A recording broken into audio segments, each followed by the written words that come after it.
Alright, YouTube fans, I have reintroduced myself into metal detecting, and this is my setup for cleaning the relics that I've found.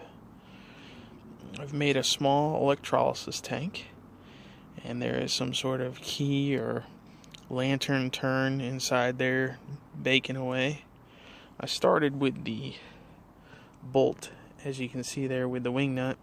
It wasn't large enough, so I bought a plate, cut it to about 4 inches, dropped it in there, and with the power of YouTube and looking up online, I took an old charger and just cut and spliced 2 alligator clamps to make my electrolysis tank.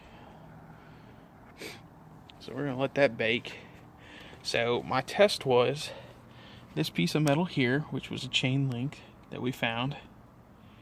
That's the way they looked when they came out of the ground. I took a few pieces, let me get that out of the way, the light, and soaked in vinegar, and this is about 24 hours, give or take. And then I had a small nail that I soaked in hydrogen peroxide. And then this is the chain link that came out of the hydrolysis tank. So, let's see, let's pull this one out here. This really didn't do much. They're still encrusted, hard as a rock.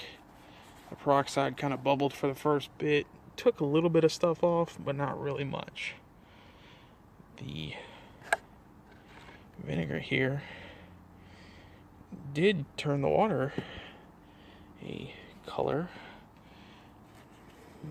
And it does look like it's somewhat cleaned off better than the peroxide, but not as super clean as the hydrolysis.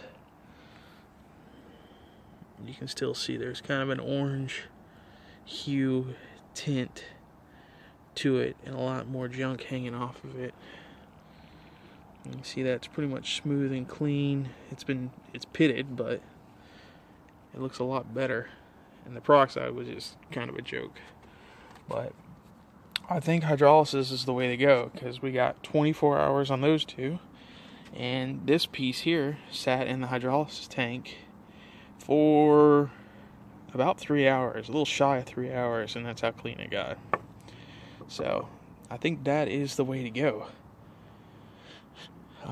My solution was a gallon of distilled water with a tablespoon and a half of baking soda.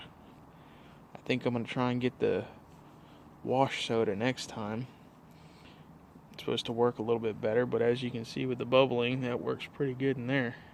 That water was crystal clear when I put the object in there, and as you can see, it's kind of tinted. But, yeah, I was a little skeptical at first, but if you want to clean your relics and get them super clean, I think the hydrolysis tank is the way to go.